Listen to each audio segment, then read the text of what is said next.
Hello friends, Vinayak classes में मैं आपका स्वागत करता हूं। दोस्तों, आज अपन बात करने वाले हैं मौलिक अधिकार यानी कि भाग 3 के बारे में बात करने वाले हैं। दोस्तों, अभी तक अपन ने भाग 1 संघ व राज्य क्षेत्र के बारे में पढ़ा था, जिसमें भारत देश के जो संघ और राज्य क्षेत्र थे उनके बारे में देखा था अपन ने। फिर नागरिकों के बारे में यानी कि नागरिकता भाग 2 के बारे में पढ़ा था। आज अपन पढ़ने वाले हैं जो नागरिक थे उनके क्या अधिकार हैं, यानी कि मौलिक अधिकार के बारे में आज अपन पढ़ने वाले हैं। तो मौलिक अधिकार, जो मौलिक अधिकार हैं कौन से भाग के अंदर हैं? तो देखो, मौलिक अधिकार भाग 3 के अंदर है। किसके अंदर है? भाग 3 के अंदर। कैसे? 1 2 3। अब देखो, इसमें 3 शब्द हैं, तो इससे अपन याद कर सकते हैं। मौलिक शब्द के अंदर 3 शब्द है, तो इससे याद रख सकते हो कि मौलिक अधिकार कौन से भाग में है? तो भाग 3 में है। और मौलिक अधिकार को प्रेरणा कहां से है? तो मौलिक अधिकार को प्रेरणा है अमेरिका से। कहां से प्रेरणा है? अमेरिका से इसको प्रेरणा है। ऐसे क्या जाएगा अपना? अमेरिका। मौलिक अधिकार कौन से भाग में है? भाग 3 में। कैसे याद रखोगे? 1 2 3 तो 3 से भाग 3। और कहां से प्रेरणा है? अमेरिका से। मौलिक अधिकार के अंदर ही दोनों बातें छिपी हुई, अगर ध्यान से देखा जाए तो।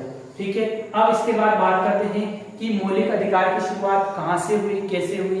तो मौलिक अधिकार की शुरुआत देखो, सर्वप्रथम सन 1215 ईस्वी में जो ब्रिटेन का जॉन मेजर था, उसने वहां के किसानों को कुछ कागज पर कुछ अधिकार लिखकर दिए थे। तो उन अधिकारों को क्या कहा जाता है? मौलिक अधिकारों का मैग्ना कार्टा कहा जाता है। क्या कहा जाता है? मौलिक अधिकारों का मैग्ना कार्टा कहा जाता है। जो ब्रिटेन का अधिकारी था जॉन मेजर, उसने वहां के किसानों को कुछ कागज पर कुछ अधिकार लिखकर दिए। उन अधिकारों को ही भारतीय संविधान का, जो भारतीय संविधान है उसके मौलिक अधिकार हैं, उसका मैग्ना कार्टा कहा जाता है। ठीक है, आगे बात करते हैं अपन। देखो आगे क्या है? सरदार, ट्रिक बनाई है मैंने क्या रखने के लिए। सरदार ने 12 रुपए में 35 केले खरीदे। क्या है? सरदार ने 12 रुपए में 35 केले खरीदे। तो सरदार से क्या जाएगा अपने पास? सरदार पटेल समिति। कौन सी समिति थी? सरदार पटेल समिति। उप समिति थी अपने पास जेबी कृपलानी समिति। कौन सी उप समिति कौन सी थी? जेबी कृपलानी उप समिति थी। और अगर बात करें अपन समिति कौन सी थी, तो सरदार पटेल समिति। ठीक है, और 12 रुपए में 35 के लेकर क्या रखोगे? अनुच्छेद 12 से 35 तक क्या है? मौलिक अधिकारों का वर्णन किया गया है। किसका वर्णन किया गया है? मौलिक अधिकारों का वर्णन किया गया है 12 से 35 अनुच्छेद। ठीक है, इसके बाद विशेषता की बात कर लेते हैं अपन। विशेषता क्या है? तो विशेषता में बात करते हैं इसकी प्रकृति किस प्रकार की है। तो जो मौलिक अधिकार हैं इनकी प्रकृति नकारात्मक है। किस प्रकार की प्रकृति है? नकारात्मक। नकारात्मक कैसे हैं? तो यह नकारात्मक इसलिए है क्योंकि यह राज्य के विरुद्ध प्रदान किए जाते हैं। किसके विरुद्ध प्रदान किए जाते हैं? राज्य के विरुद्ध प्रदान किए जाते हैं, इसलिए इसकी प्रकृति इस प्रकार की नकारात्मक है। क्योंकि जो मौलिक अधिकार जो नागरिकों को प्रदान किए गए हैं, अगर उन अधिकारों का हनन होता है तो मौलिक जो नागरिक होते हैं वह न्यायालय में इसे जा सकते हैं और न्यायालय में अपील कर सकते हैं। इसलिए यह जो मौलिक अधिकार की प्रकृति है वह राज्य के विरुद्ध कौन सी प्रकृति है? नकारात्मक प्रकृति है। अब बात करते हैं कि इसकी प्रकृति होगी नकारात्मक। अब इसका उद्देश्य क्या है? तो इसका उद्देश्य लोकतंत्र की स्थापना करना। क्या है इसका उद्देश्य? लोकतंत्र की स्थापना करना। अगर मैं बात करूं वर्तमान में कितने हैं? वर्तमान में 6 मौलिक अधिकार हैं। कितने मौलिक अधिकार हैं? वर्तमान में 6 मौलिक अधिकार हैं।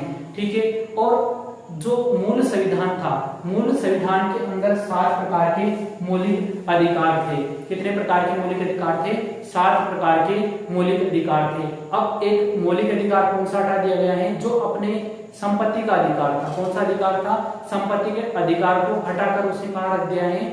विधिक अधिकार के अंदर रख दिया है। मौलिक अधिकार से हटाकर उसे विधिक अधिकार के अंदर रख दिया है, जो अनुच्छेद 300 के भाग 12 के अनुच्छेद 300 के अंदर है। ठीक है, ये अनुच्छेद 300 के भाग 12 के अंदर है।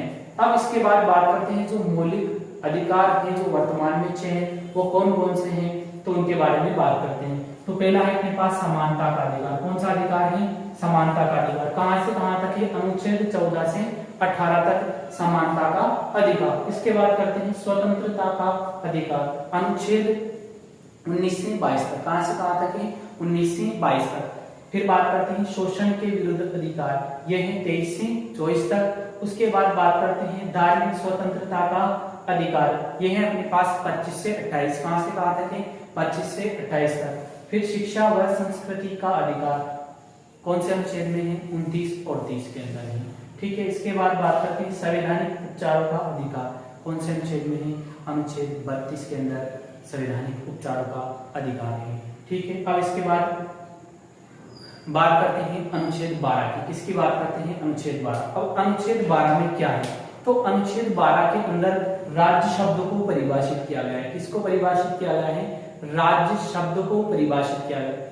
अब राज्य शब्द आप सोच रहे होंगे कि राज्य शब्द जो नॉर्मल होता है वह राज्य शब्द वह नहीं, राज्य शब्द का मतलब यहाँ अलग होता है। राज्य शब्द का मतलब क्या है, यहाँ पर देखो, यहाँ पर राज्य शब्द के अंदर आती है संसद आती है, प्रांतों के विधानमंडल आते हैं राज्य के अंदर, और नगर पालिका आती है, पंचायत आती है, अन्य सभी वैधानिक एवं गैर वैधानिक संस्थान आती हैं, निजी इकाई भी जो बगैर राज्य की संस्था कार्य करती है ये भी इसके अंदर आती है। तो क्या क्या आती है इसके अंदर, संसद आती है इसके अंदर, प्रांतों के विधानमंडल आती है, नगर पालिका आती है, पंचायत आती है, जो गैर वैधानिक संस्थान है राज्य की गैर वैधानिक और वैधानिक सभी संस्थान इसके अंदर आती है, और निजी इकाई जो राज्य के बगैर राज्य की संस्था में कार्य करती है वो भी इसके अंदर आती है। अब बात कर लेते हैं अपन, ऐसे बता देता हूं मैं अनुच्छेद 13 के बारे में। तो अनुच्छेद 13 के अंदर क्या है,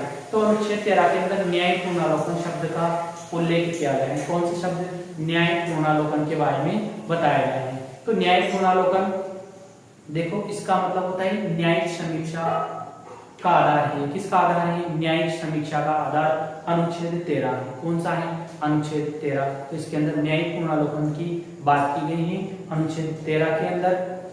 थैंक यू दोस्तों, फिर अगली वीडियो में मिलते हैं अपन।